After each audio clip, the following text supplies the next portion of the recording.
As soon as the last beast had fallen, the Lyrians took to seeking out the treasure. Soldiers dispersed throughout the caverns in a rush, penetrating every last corner. Finally, one called out, "Got it! Got the treasure! Right here! Treasure! Shiny stuff!" A number of steel-reinforced chests lay up against the cavern wall. Meve blew the dust from the lid of one and lifted it with some difficulty. She had hoped for gold and jewels, bars of Mahakaman steel at the least. Instead, she saw thousands of time-tarnished copper coins with a hole through their center. What's this bloody crap? Tokens of some sort? Aye, that's right. Holy Guldens, we call them. They're, currency in Mahakam. Get our wages in them. Use them to cop victuals and hooch. What of arms, armour, tools? Nah, all that's given to us. Clan provides it. Is that what you need? Weapons? Oh, feel the Egypt now. Brought you here for no reason. Yet these tokens, they can be exchanged for other coin, can they not?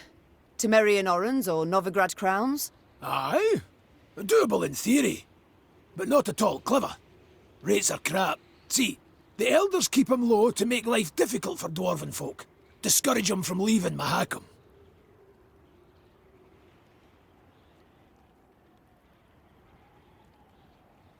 What's this? Common dwarves use no gold?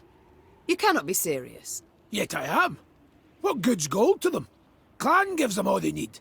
And victuals and hooch beyond need, they get for tokens. Yet you trade with humans. Gold coin you take for your goods, the coin must serve a purpose. What is it? We hoard it all. In vaults. Great piles. Down bottom lie ducats dating from the reign of that dozy ham-shanker King Dagrid. And you do not put it to use? Acquire anything for it? Then it's true what folks say, that you love gold too much to part with it. Hoard it for pleasure, as dragons do. Point of fact. That there's pure drivel. Gold's a metal like any other, just yellow. We hoard it for our safety. Your safety? I fear again, I simply don't follow. Couldn't it be simpler? Soon as human folk get it in their heads we's a thorn in their side, we'll spend it. All of it, in a jiffy. Excess coin supply, that's called. Matter of days, gold'll be worth less than sawdust. And you're tossing banks and economies, bam, on their arses. There'll be nothing left of them. They'll cave in faster than a mine shaft with rotten props. Why are you all ogling me? With human folk for neighbours, we dwarves got to be damn vigilant, as sheep round wolves. So how can these tokens serve me? We must trade them. Even should we get a pittance, it will be something. The soldiers demand their pay. Ach, your bums out the windy. Fighting men want full dixies and tankards of hooch. Coins but a means to that end. What do you suggest then? As I've been saying, the tokens we use to purchase nourishment and mead, and what you've got in those chests, why, that'll do to fund a feast the likes of which Mahakam's not seen since Brewer was sworn in as Elder-in-Chief. The fighting men'll eat and drink their fill, carouse about and forget their due and pay right quick. And invite the local dwarves to feast with you, and the clans'll look kinder on you too. True. Leaders must look after the morale of their troops. Yet they must care all the more for how they are equipped, with arms, shields, armour. And such care requires coin. Trade these tokens you must, Reynard. While you, Gabor, when next a rumour of treasure or aught else you catch, learn the particulars before you bring me word. It took much effort to carry the laden chests down the mountain. Meve's men panted and groaned and stopped every few steps to rub their aching hands. I'd have liked nothing more than to say the effort was worth it, and the treasure of tokens helped fortify the army for their upcoming battle against Nilfgaard.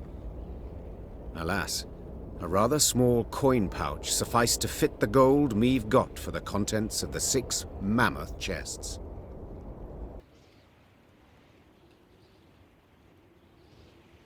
Caution be damned! Your Grace, I feel obliged to remind you we are at war with Nilfgaard, and every copper... Should go to building our army, I know. But we live but once, Reynard. Sir Gabor, take the tokens, and arrange me a feast so grand that Ebdahi himself shall hear us revel. As Meve's force could not possibly fit in a tavern, the feast was laid out in a storehouse. Crates arranged in rows served as tables and benches, while the windows were festooned with lion's foot and passiflower. Great barrels of mead, cognac, and vodka were rolled in, and when the soldiers saw this, they broke out in cheers and laughter that lasted till dawn. Pour us another round, you lovable Lyrian bastards! For he's a jolly good a jolly good dwarf.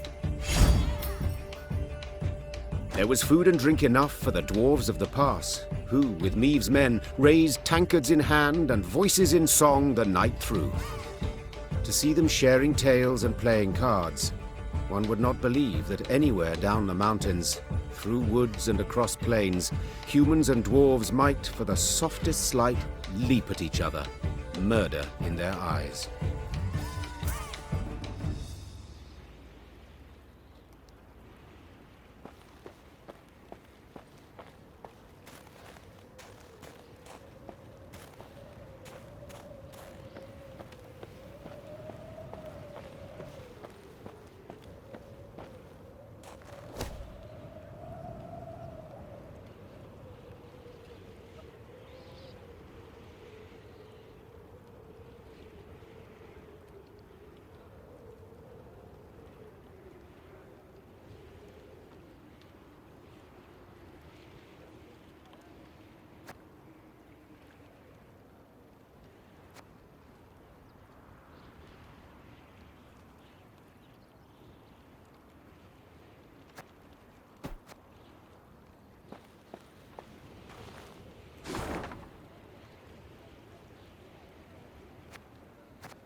We would take... I'd get up. I would, Your Majesty. But my arse is frozen to the ground. Curse of Blackbrook Vale's been undone! Ho-ho! And by a human wench! Curse of Blackbrook Vale's been undone! Ho-ho! And... Four Dwarfs Codex states it clear. If you're in a mine and something knocks, you'd do best not to knock back. Ever.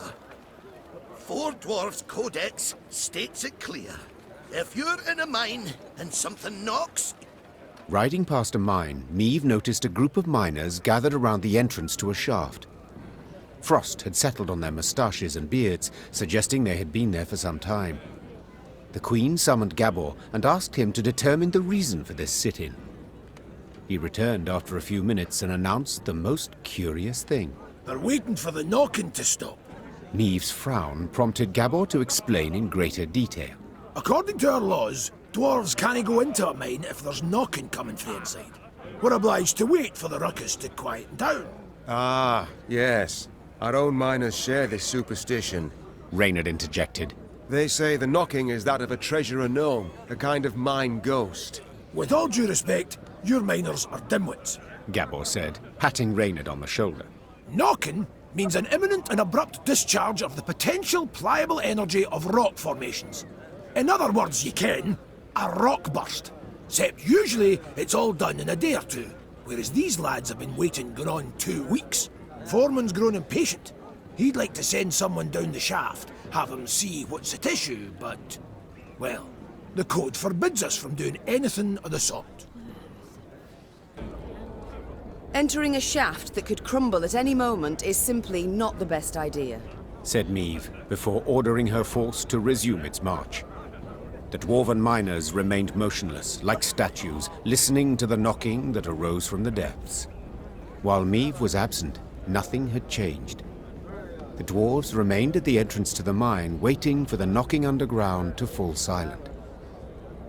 If in this manner I can gain favor among your brethren, sighed the Queen, dismounting. So be it. I shall descend and see what the problem is. The shaft was too narrow to fit an entire army, so Meave and a small unit of men entered the mine, miners' lamps in hand and hearts in their mouths. The rhythmic knocking coming from the bowels of the mountains, distorted and multiplied, was unnerving. Soon the company arrived at the place that seemed the source of the knocking. Gabor put his ear to the rock and listened for several moments in silence, then struck the wall with all his might. The wall crumbled with a crash, opening a passage into another corridor, from which sprang numerous foes.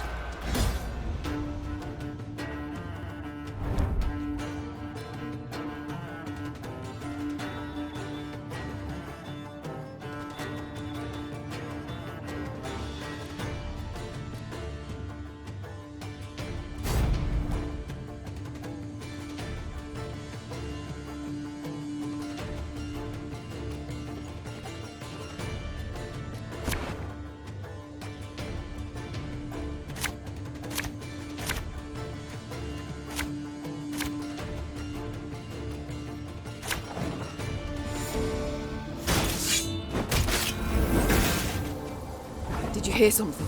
What was that? My gnome senses are telling me. Those definitely aren't ghosts.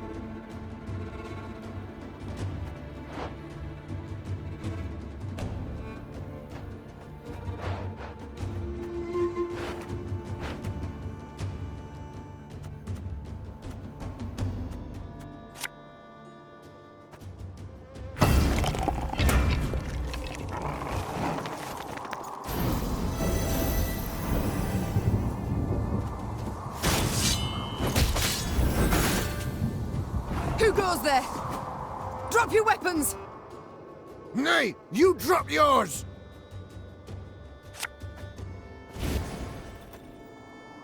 Watch your heads! Catch!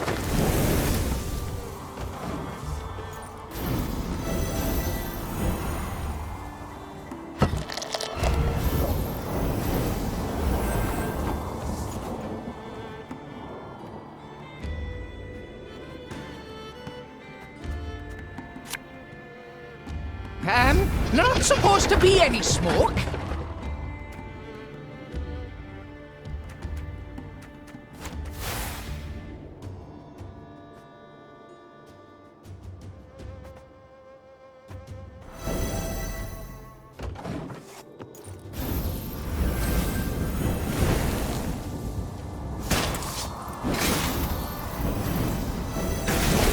Who just grabbed me?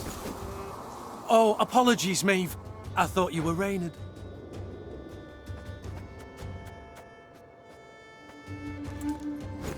Ah!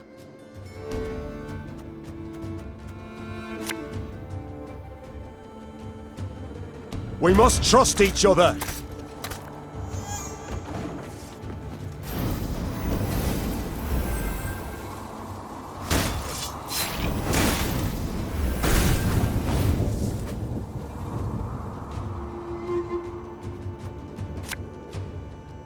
Thing about slings, they hide well.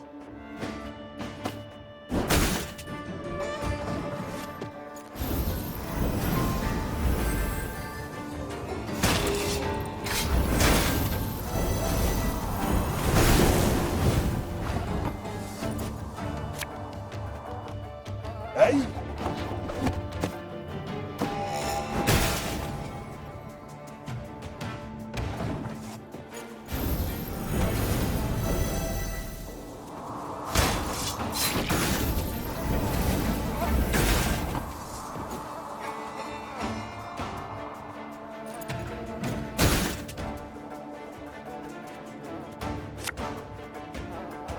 Ever have a stone knock out one of your teeth?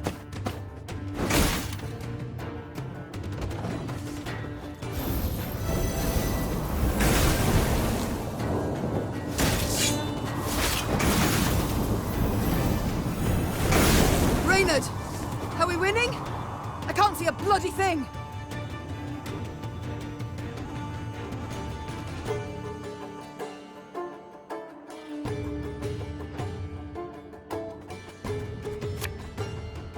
I've hit the white of an eye from half a league away.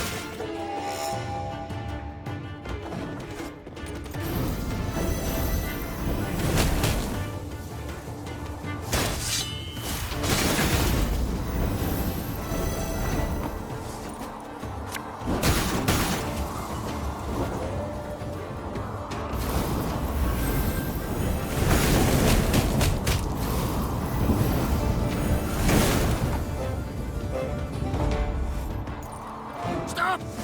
Stop, we surrender!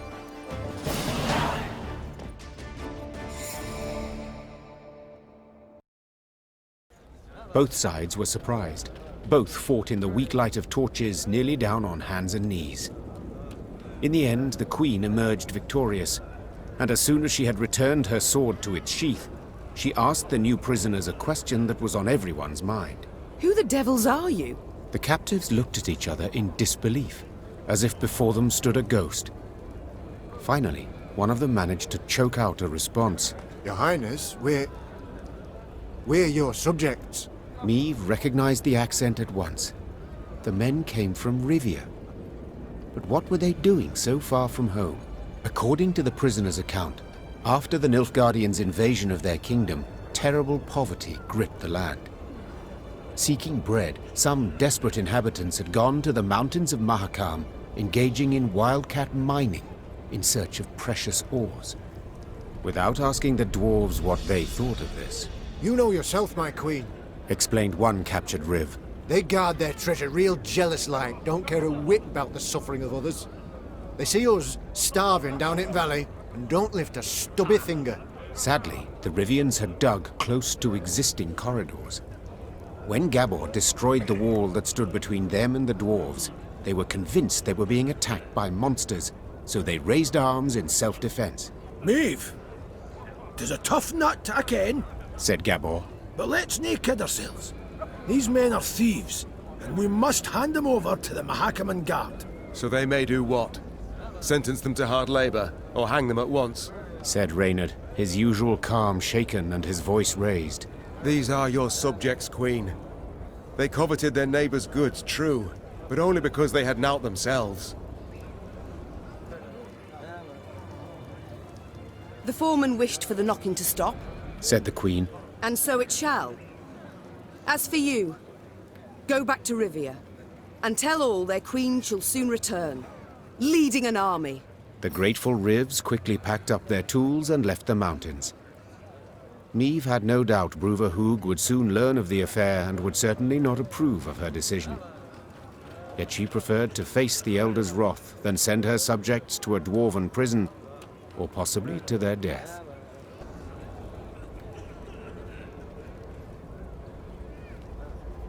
If dwarves left the mountains to rob the fields of Rivia, Said the Queen after some consideration. I'd want to judge them according to our laws. Like it or not, Bruverhoog has the same right. But, milady, you're us queen. You swore to protect us. From harm, yes, but not from due punishment. With a heavy heart, Meve handed the Rivs over to the Mahakaman Guard. What happened to them, I cannot say for certain. But they were not seen again. Well, boys, a wee swig and we get back to work. Well, boys, a wee swig and we get back to work.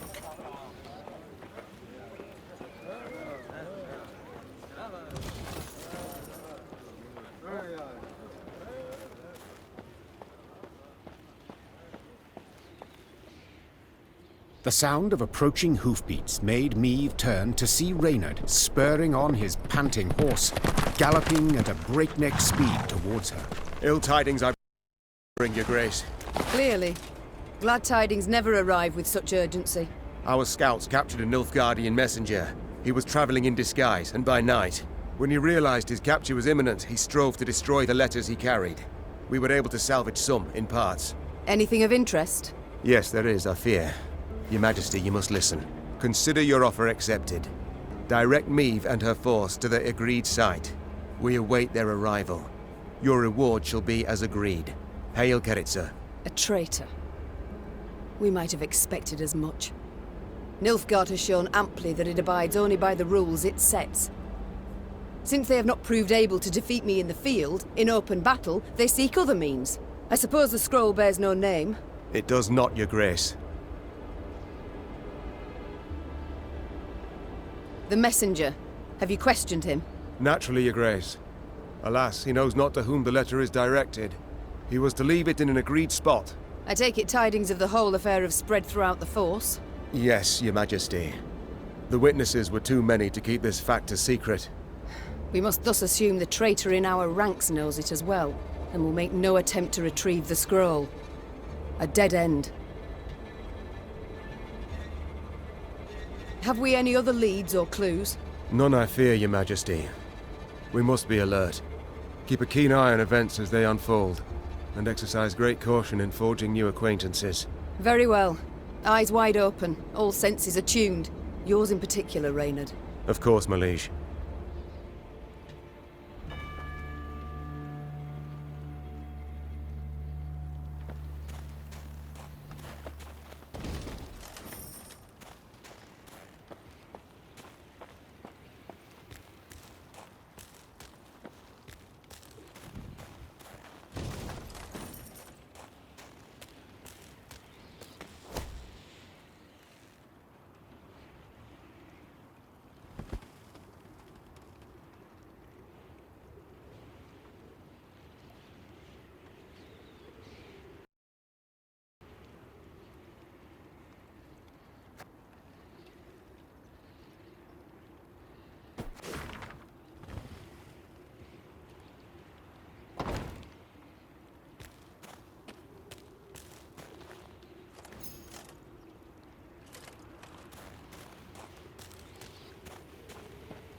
Should have listened to me, old lady.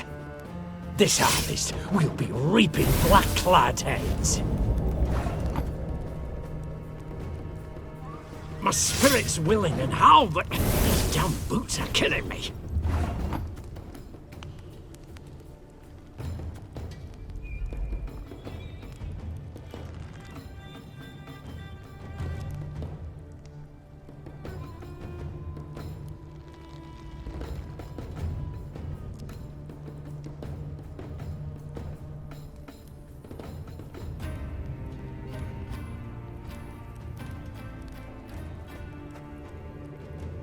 Thing about slings, they hide well.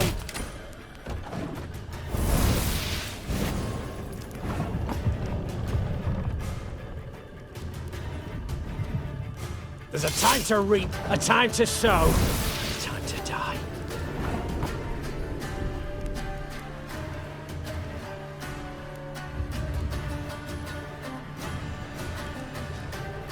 Aye.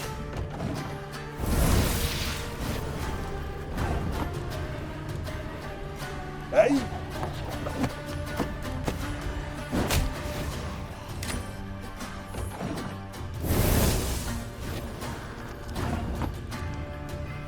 Ever have a stone knock out one of your teeth?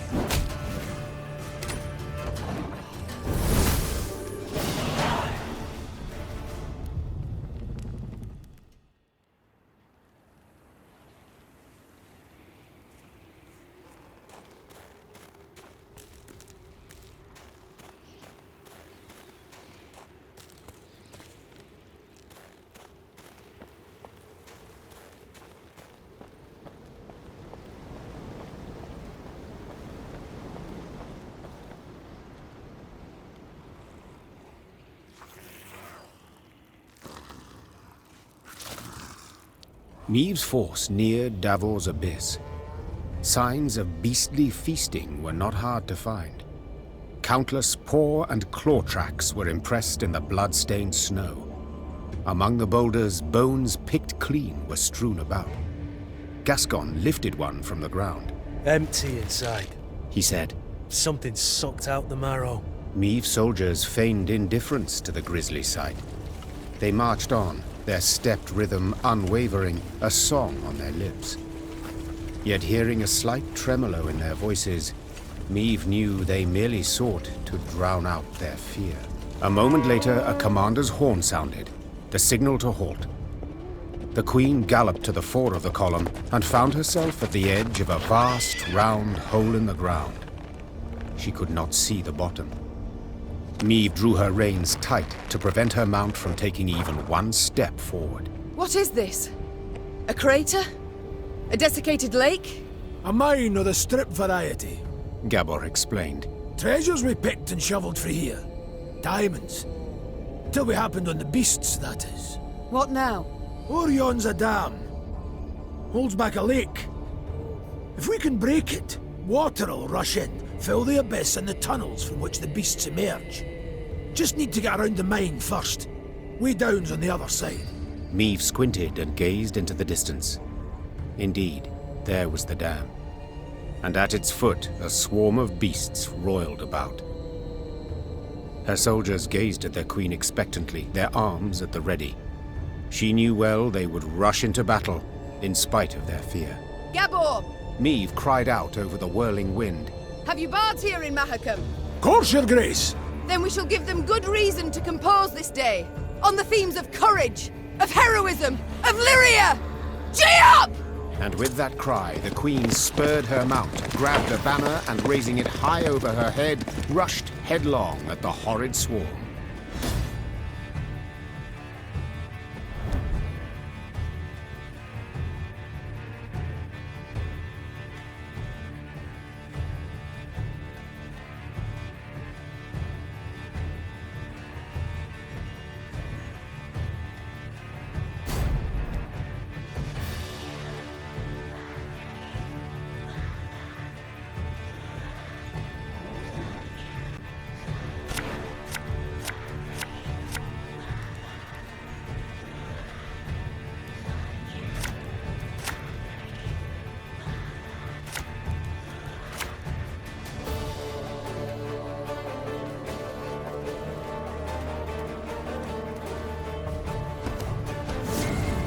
Here's the way down! We need to break through and destroy the dam!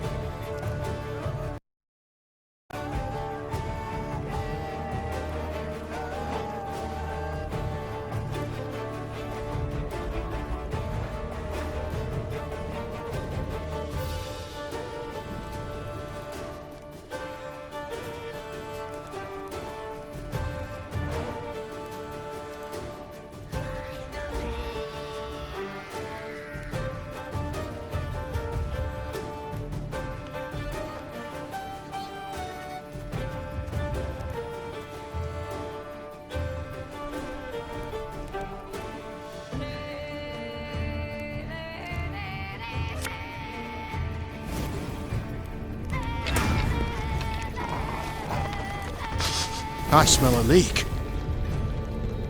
You mad? Don't shake that!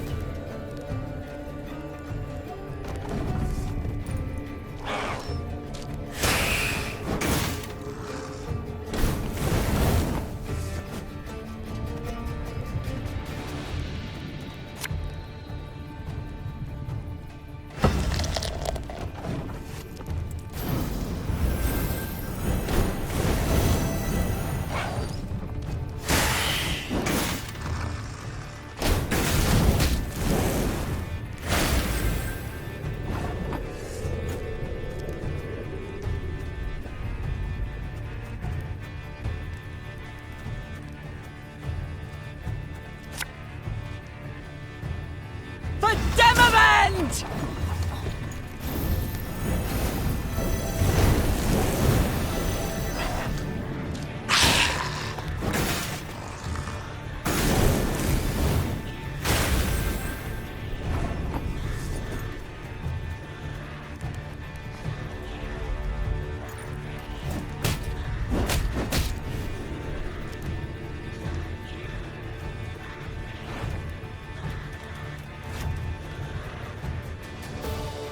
My pain serves a purpose.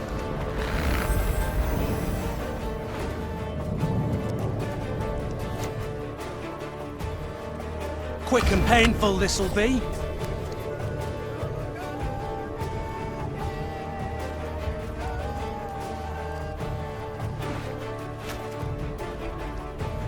Make love, not war. Her Majesty knows what she's doing.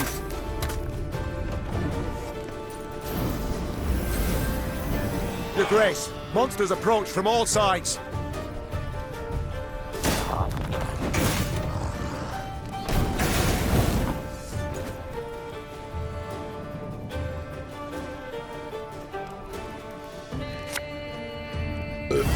Sorry, turnips back for an encore.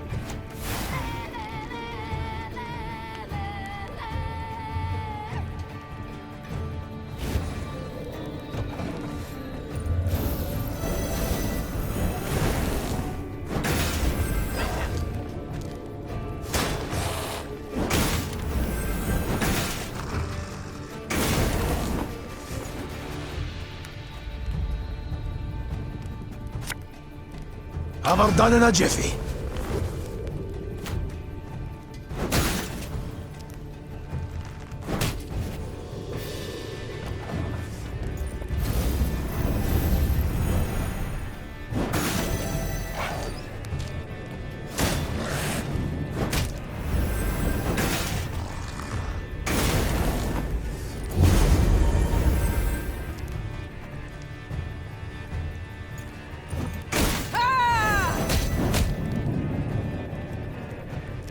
I think you'll really like this one.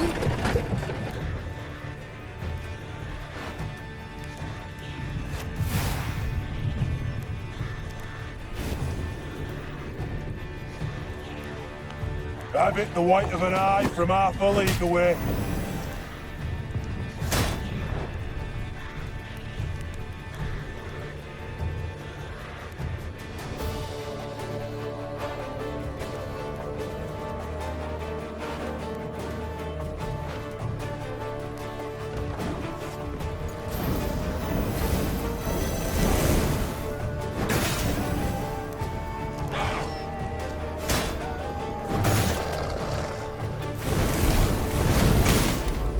Excellent! The dam's about to give!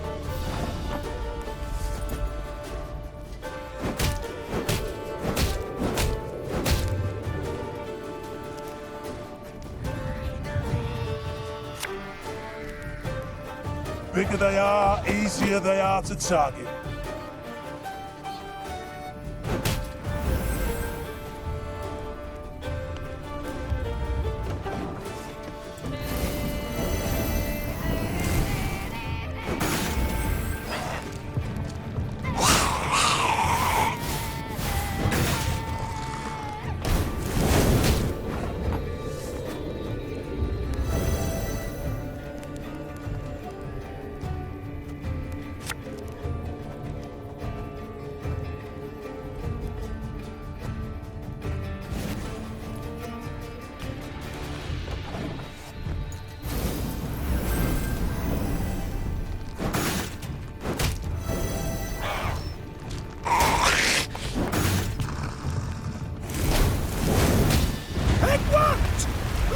Scanners flounder!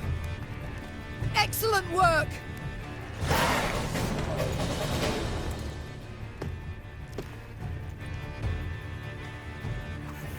And indeed, bards sang of this battle soon after. For no claws or fangs could break through the wall of shields the Lyrians raised that day. And no scales could protect the beasts from the Lyrians' stinging arrows and blades. Fight! Do not relent! Let us show these beasts! It is they who should fear us! The Queen shouted. In the end, the beasts turned to flee, yet Meave's force cut off any chance of escape. A solid wall of men began to push the monsters ever closer to the edge of Davrel's abyss. Pressed from all sides, the horrors began slipping over the precipice, screeching terribly as they fell. Silence came at last.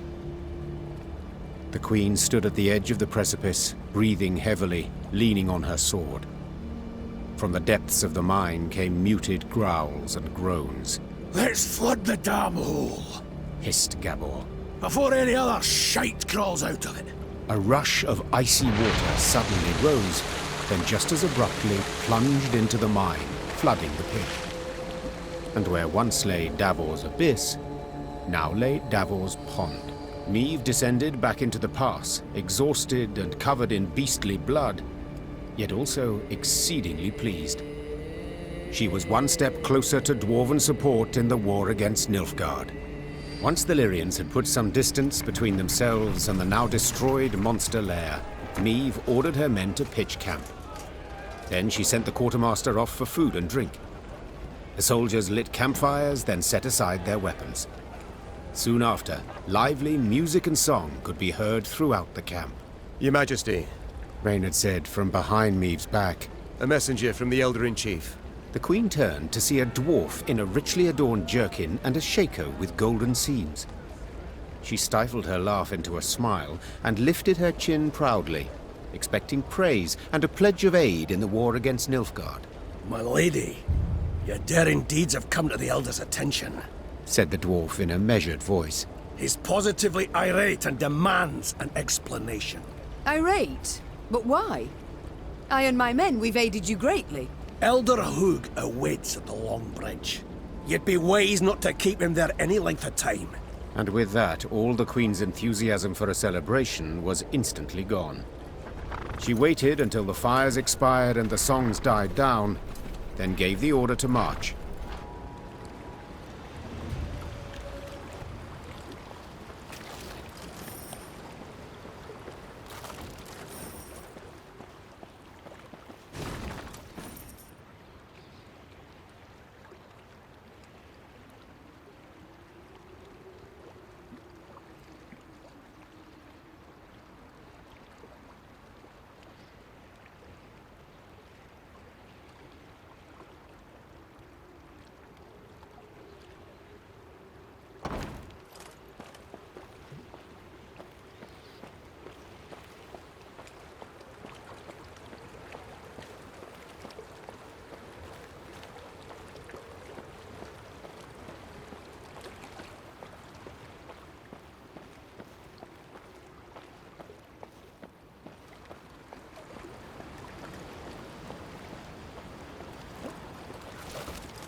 Frozen, all. Only the banner moves, blown by the wind. Downright poetic. Prime material for a ballad, perhaps even a whole saga.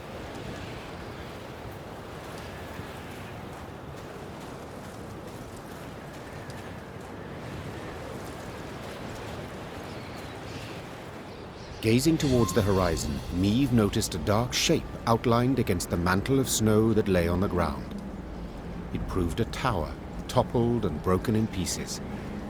Around it lay the ruins of other buildings, blocks hewn out of basalt rock protruding from the permafrost. That'd be the Clan Vidmar ruins, said Gabor, hollering over the wind. Rich ones had their clan seat here till earth tremors turned all into dust. Hundreds of dwarves lived here once, and now, not a living soul. Ah! Help! On the contrary, there was someone midst the ruins, and said someone was clearly in trouble. Meve ordered her men to find the unfortunate soul. They returned moments later, leading a dwarf whose teeth chattered. They had found him in a ruined building where he'd sought shelter from ghouls. Judging by his appearance, the dwarf had spent the better part of a week there. Mirko Vidmar, they call me. He said, patting down unkempt hair that seemed to reach in all directions. I came here seeking a family heirloom, lost in the tremors and the chaos they caused. I ken the chamber where it ought to be, but, well, beasts made their lair there. I cannot drive them off on my own. But bold warriors like yous ought to cut them down in a jiffy. So, will you help? Work for a witcher, it seems, Answered Meve. and I do not belong to that venerated guild. You must forgive me. Clearly disappointed by the Queen's decision, Mirko Vidmar nonetheless refused to give up. Disregarding the danger, he remained in the abandoned, ruined settlement, awaiting someone who would dare to aid him. Upon spotting the returning Lyrians, Mirko grinned from ear to ear. He hoped the Queen had changed her mind and would help him after all. I too have lost my home, estate, Said the Queen. so I understand well what you feel. I shall help you recover your heirloom. Call it a whim. Mirko Vidmar's face lit up. Though he'd spent a week besieged and eating stale biscuits, and though there was a hoarfrost in his beard, he quickly trotted to the front of the column and led the Lyrian soldiers to the underground chamber. As promised, beasts awaited there.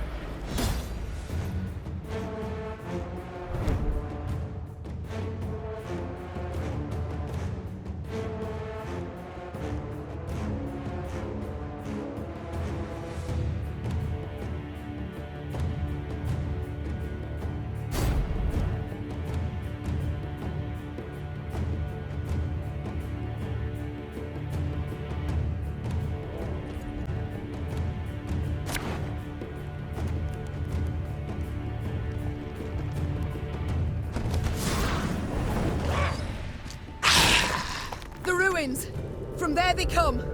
Drive them back!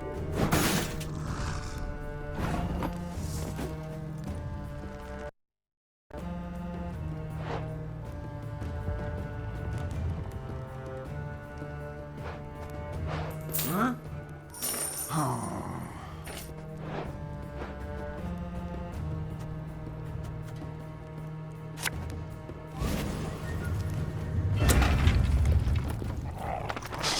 I smell a leak. Are you mad? Don't shake that!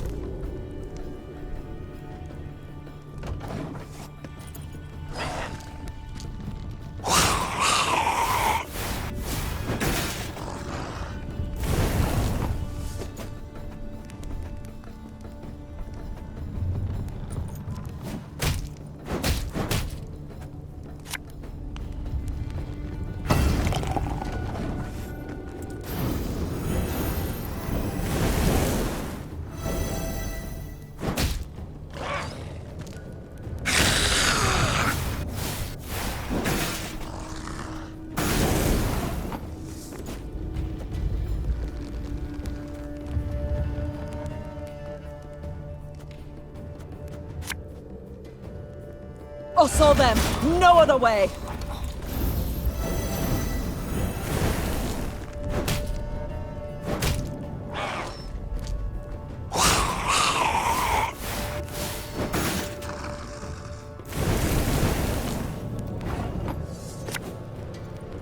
Ever have a stone knock out one of your teeth?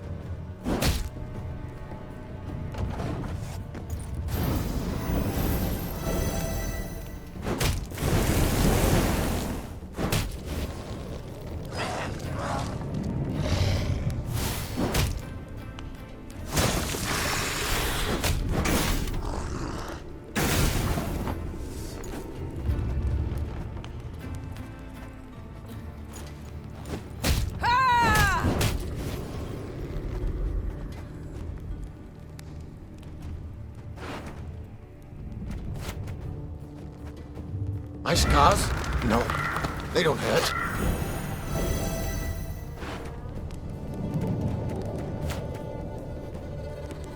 You sure about that?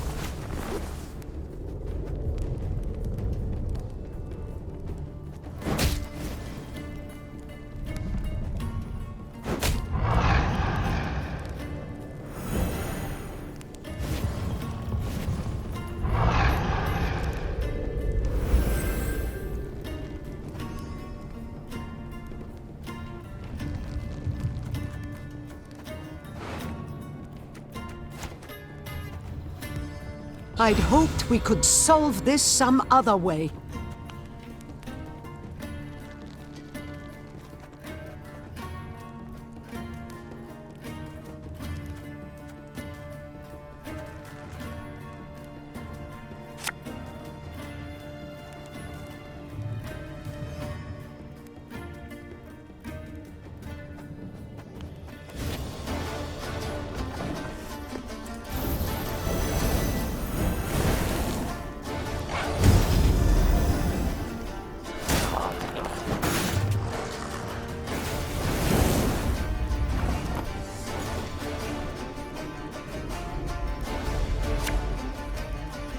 I've hit the white of an eye from half a league away.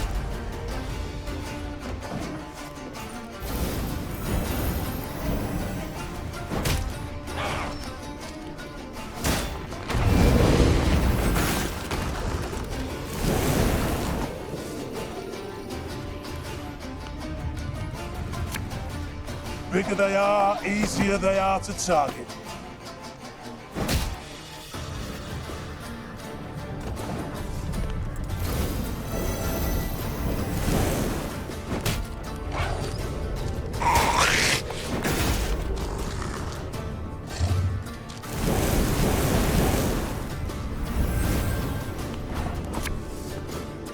God's blast it! My breastplate chafes.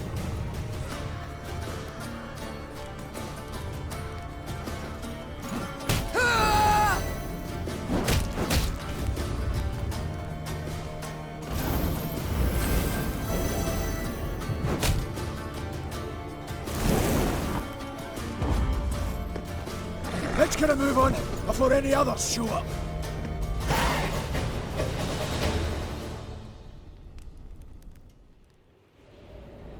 As soon as the fight was done, Mirko Vidmar ran towards a crate that stood on a pedestal, slipping on the now bloody floor. When the dwarf lifted the lid, precious stones spilled out. Your heirloom? This? Asked the Queen, rather puzzled. I thought a pipe that belonged to your grandfather more likely. Seems to me Brother Mirko wasn't wholly candid with us. This here's no heirloom, no family souvenir. It's the treasure trove of Clan Vidmar. We thought it gone for good. Pressed for the truth, Mirko admitted no family sentiment had prompted this expedition. The dwarf had planned to leave Mahakam and start a new life among humans. Yet he did not wish to do so without sizable capital. I can't stand to stay here a moment longer. The days, all of them, they're identical. Rise with the first cockscrow, march in double file to the latrine, crap on command, 12 hours down the shaft and home to sleep. Mirko complained. Want a wifey? Put in an application. In triplicate. Care to snip your beard? Elders got to approve it. You want to add buttermilk, not cream, to your mushroom soup? Clan council's got to debate it. How's a dwarf not to get balmy? I understand the lad, no two ways about it. Gabor sighed. But I feel it's my duty to remind yous that what Mirko's going and doing here, well, there are laws. Treasure's due the Elder-in-Chief, not to Mirko, that's one. Second, any dwarf that wants to leave Mahakam can't take nothing but his breeches, his dixie, and his coat. So, brief like, consider well afore you make your decision, Your Grace. When I was a lass of but 12 summers, my mother ordered me to go to a ball in a pink crinoline dress. In it I resembled a meringue pastry. Meave smiled at the memory. So I cut it into ribbons and fled out my bedroom window. What's that got to do with? What I wish to say, Gabor, is that I understand him. And though it be against your laws, I shall allow him to take the treasure and leave. Mirko Vidmar had tears in his eyes as he thanked the Queen. Then he heaved the crate onto his back, and deeply bent over under its weight, he trudged off towards human lands.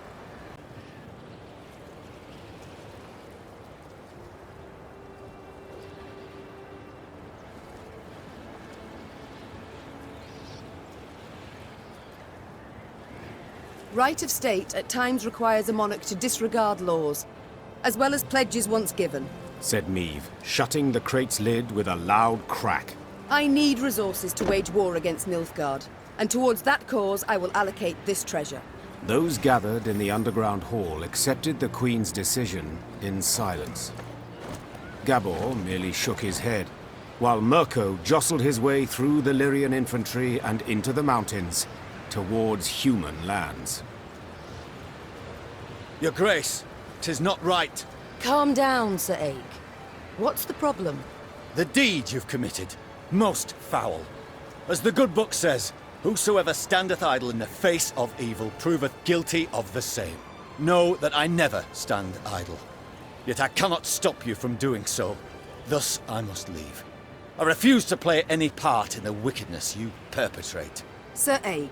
Farewell, Queen, and may the gods have pity on your soul.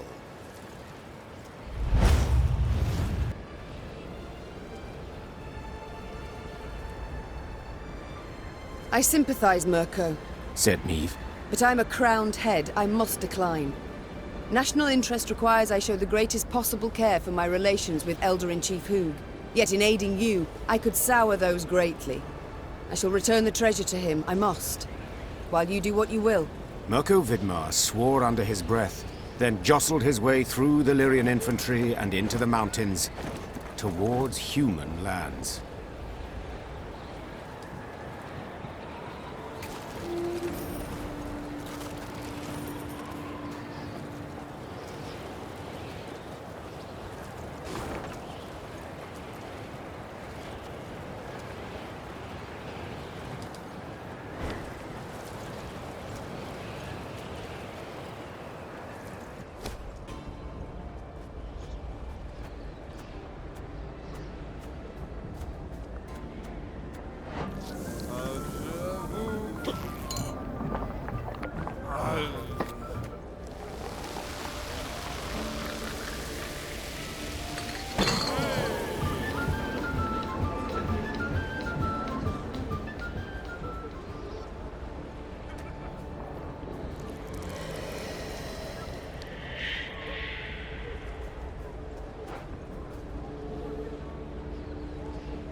The Lyrians rode a narrow, winding path along the rocky ridge.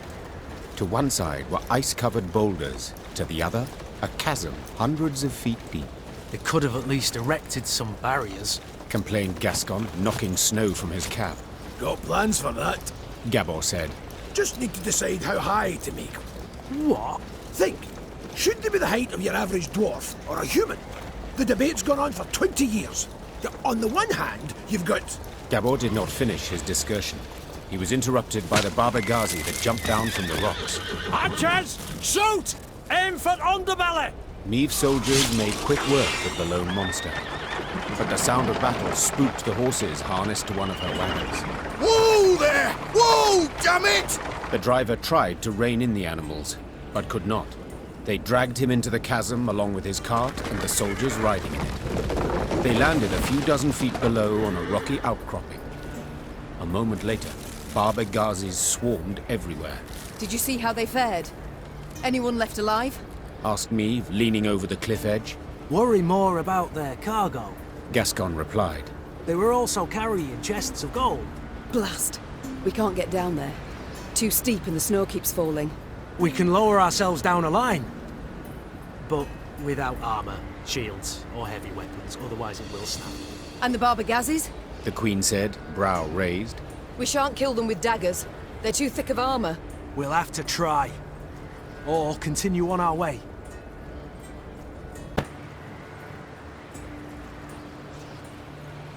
We don't even know if anyone survived the fall. Meave said, stepping back from the edge. And the gold, it's not worth the risk. Maeve. Gascon said, shaking his head. Gold is worth every risk. For a thief, true. But not for a queen. It is decided. We move on. The Lyrians resumed their march, trudging with extra caution across the icy rocks. You only live once. Meave sighed. Gascon, round up some volunteers and let us move out. Moments later, the Queen was lowering herself down a line straight towards the gaping maw of a Barbagazi. Her only armor, a woolen shirt.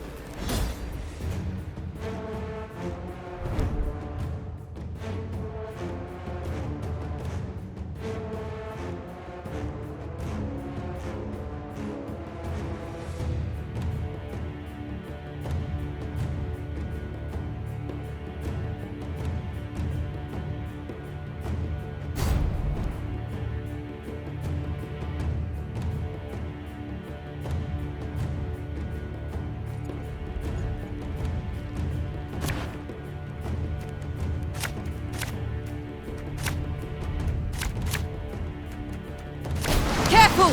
No one try to be a hero!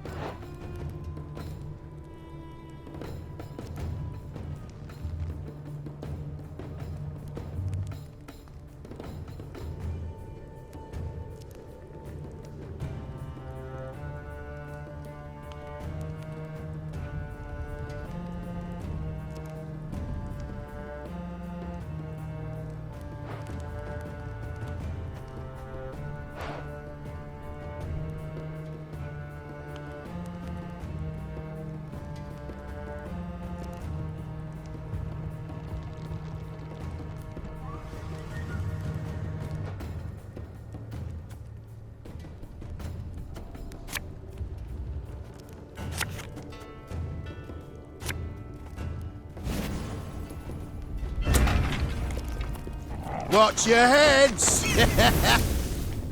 Catch!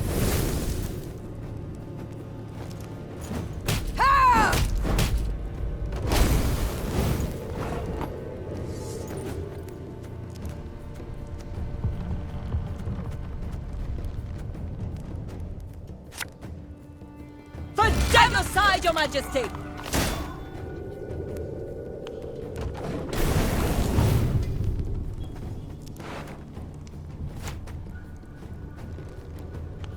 My scars? No, they don't hurt.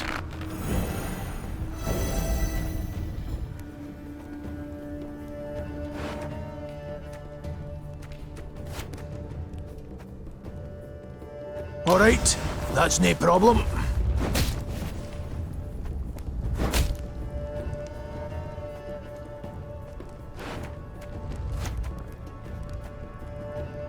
Prepare to fight, if you've any honor.